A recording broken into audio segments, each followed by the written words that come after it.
नमस्कार दोस्तों, आपका स्वागत है स्टार मिस्कू न्यूज़ में। दोस्तों, बात करने वाला हूं उत्तर प्रदेश अधीनस्थ सेवा चयन आयोग की एग्रीकल्चर टेक्निकल असिस्टेंट की भर्ती का जो परिणाम घोषित किया गया है कल, उसके कट ऑफ के संबंध में। मतलब इसका कट ऑफ इतना कम क्यों गया है, इसके पीछे कारण क्या हैं, ठीक है। और क्या अन्य जो परिणाम यूपी के घोषित होने वाले हैं उनका कट ऑफ भी इतना कम जाएगा। तो एजीटीए कट ऑफ की पूरी जो कट ऑफ लिस्ट है उसका पूरा विश्लेषण मैं इस वीडियो में करने वाला हूं। वीडियो शुरू करने से पहले जो मेरे चैनल पर नए व्यूअर्स हैं वो चैनल को सब्सक्राइब कर लें, जिससे आपको किसी भी भर्ती के संबंध में या परिणाम के संबंध में कोई भी न्यूज़ सबसे पहले आप तक पहुंच जाए।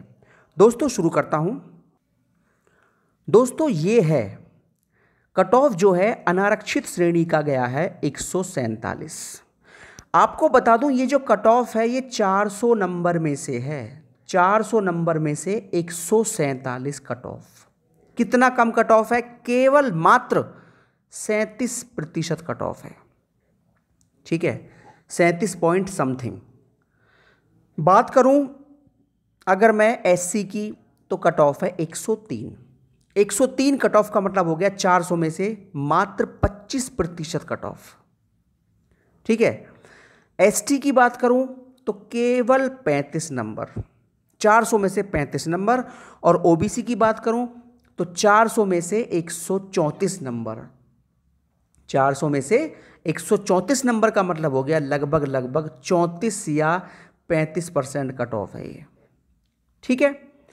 महिला की बात करें तो आपका 400 में से मात्र 80 नंबर कट ऑफ। 400 में से 80 नंबर का कितना परसेंट हो गया दोस्तों? बहुत ही कम, ठीक है।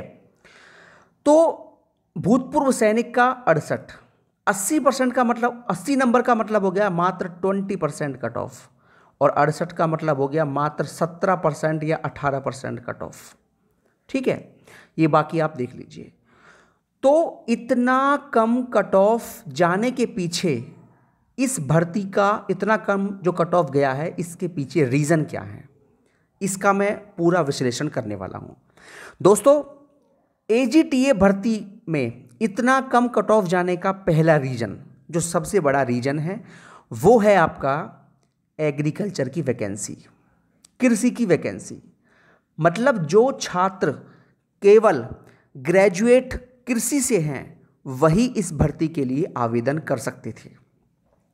अब आपको पहले बताना चाहता हूं कि एग्रीकल्चर से ग्रेजुएशन करने वाले छात्रों की संख्या बहुत कम होती है, ठीक है। बिल्कुल, मतलब ये लगा लीजिए, अगर 2059 पदों पर ऐसी कोई भर्ती आ जाए और जो बच्चा केवल नॉर्मल पढ़ने वाला भी है तो उसका भी सिलेक्शन होना निश्चित है। इतने कम संख्या में छात्र होते हैं जो ग्रेजुएट होते हैं एग्रीकल्चर से। तो ये एक बहुत बढ़िया मौका था।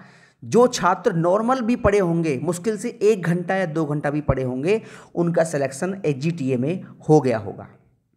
तो इतना कम कंपटीशन रहता है इस भर्ती में। और किस वजह से? केवल जो पहला रीजन है वो आपका एग्रीकल्चर का रीजन है। जो बच्चे ग्रेजुएट हैं कृषि में वही इसके लिए आवेदन कर सकते थे। अब बात करते हैं दूसरे रीजन के संबंध में। दूसरा रीजन है इसमें नेगेटिव मार्किंग का होना, ठीक है। और नेगेटिव मार्किंग थी इसमें बहुत ज़बरदस्त, 50% की इसमें नेगेटिव मार्किंग थी, ठीक है। मतलब अगर कोई प्रश्न आपका 2 नंबर का है तो उसका 1 नंबर नेगेटिव में कट जाएगा अगर वो प्रश्न गलत हो गया तो, ठीक है। और इस परीक्षा में कुल 200 प्रश्न आए थे और वो 200 प्रश्न थे कुल 400 अंक के, ठीक है। तो मतलब ये हुआ 50-50 करके इसमें रीजनिंग, मैथ, जीएस, हिंदी वगैरह थे। 50 का रीजनिंग, 50 का मैथ, 50 का जीएस, 50 का हिंदी, इस तरह से था। और एक प्रश्न 2 अंक का था। तो इसका मतलब एक प्रश्न आप अगर गलत करते हो तो आपका 1 नंबर कटेगा। एक प्रश्न 2 नंबर का है, एक प्रश्न आपने गलत किया तो एक प्रश्न गलत होने पर आपका 1 अंक सीधा सीधा कट जाएगा। तो इसे बोलते हैं 50% नेगेटिव, ठीक है। 50% नेगेटिव बहुत बड़ी मार्किंग होती है। ये मार्किंग किसी भी एग्ज़ाम में नहीं होती इतना, ठीक है। और ये मार्किंग UPSSC ने केवल 2018 में ही शुरू की थी। चाहे वो वीडियो की भर्ती हो उसमें भी 50% नेगेटिव थी, AGTA की भर्ती हो उसमें भी 50% नेगेटिव थी, और एक आपकी भर्ती थी युवा कल्याण की, उसमें भी 50% की ही नेगेटिव थी, ठीक है।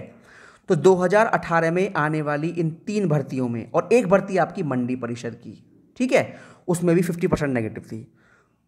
तो UPSSC ने जितनी भी भर्ती 2018 में निकाली थी उन सब में 50% नेगेटिव मार्किंग थी। इस वजह से भी इसका कट ऑफ इतना कम गया है। और तीसरा रीजन क्या है, AGTA भर्ती में इतना कम कट ऑफ होने का जो तीसरा मुख्य रीजन है वो है पेपर का हार्ड होना, ठीक है। पेपर लेवल जो था वो काफ़ी कठिन था, इस बात से भी नकारा नहीं जा सकता, ठीक है। जो बच्चे ने एग्ज़ाम दे के आए थे और जिनका सिलेक्शन हुआ है उनसे मेरी बात हुई थी, पेपर लेवल इसमें काफ़ी टफ था।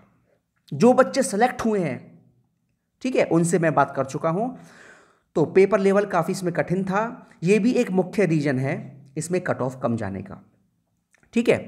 तो ये 3 आपने मुख्य रीजन देखे। पहला आपका इसमें AG एग्रीकल्चर की भर्ती होना, दूसरा 50% नेगेटिव होना, और तीसरा पेपर लेवल काफ़ी हार्ड होना। तो जब ये तीनों बातें एक साथ जुड़ जाएंगी तो भैया कट ऑफ तो अपने आप ही कम जाएगी। 400 में से कट ऑफ गई है 37%, चाहे 25% और 20%, इतना कम कट ऑफ किसी भी एग्ज़ाम में नहीं जाता, ठीक है। ये अपने आप में एक बहुत बड़ी बात है और इसके पीछे रीज़न भी है। हम केवल ऐसे ही नहीं कह रहे कि इसमें कट ऑफ कम है, एक अच्छा इसके पीछे आपको मैंने रीज़न दिया है, कारण दिया है कि कट ऑफ इसका इतना कम क्यों गया है। अब बात करते हैं कि क्या जो और परिणाम घोषित होने वाले हैं, चाहे वो परिणाम लोअर 2 का हो, चाहे वो परिणाम स्टेनो का हो, चाहे वो परिणाम मंडी परिषद का हो, चाहे वो आबकारी का हो, ठीक है, चाहे वो कोई भी परिणाम UPSSC के जो आने वाले टाइम में घोषित होने वाले हैं, क्या उनका कट ऑफ भी इतना कम जाएगा जितना AGTA में गया है? तो आपको बता दोस्तों, ऐसा नहीं होगा, ठीक है। देखिए, मंडी परिषद में हम कह सकते हैं कि वहाँ 1/2 नेगेटिव थी, थोड़ा कम हो सकता है, लेकिन इतना भी कम वहाँ नहीं होगा, क्योंकि वो सिंपल ग्रेजुएशन की पोस्ट थी। मंडी परिषद वो थी केवल एक सिंपल ग्रेजुएशन की पोस्ट, तो वहाँ कट ऑफ इतना कम नहीं होगा, ठीक है।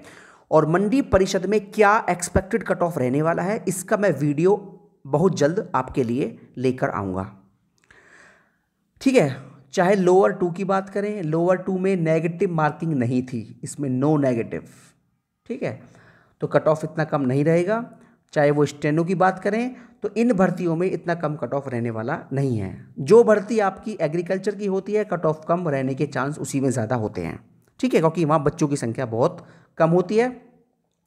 तो ये एक ठोस रीजन है जो मैंने आपको दिया है कट ऑफ के कम होने का, ठीक है दोस्तों। तो ये है आपका AGTA कट ऑफ के संबंध में एक विश्लेषण। और अगर किसी भी भर्ती के बारे में कोई भी न्यूज़ मुझे मिलेगी, तुरंत आपको वीडियो के माध्यम से बता दी जाएगी, ठीक है दोस्तों। यही न्यूज़ थी। अगर आपको मेरी वीडियो पसंद आई हो तो मेरी वीडियो को लाइक कर सकते हैं। अपने काम की ऐसी और वीडियोस पाने के लिए मेरे चैनल को सब्सक्राइब कर सकते हैं। और हाँ दोस्तों, अगर आप कुछ भी बात पूछना चाहते हैं मुझसे तो कमेंट बॉक्स में कमेंट कर सकते हैं, आपकी बातों का जवाब दिया जाएगा और उस पर भी एक वीडियो बनाया जाएगा, अगर कोई बात आपकी जायज़ होगी, सही होगी तो, ठीक है दोस्तों। धन्यवाद दोस्तों।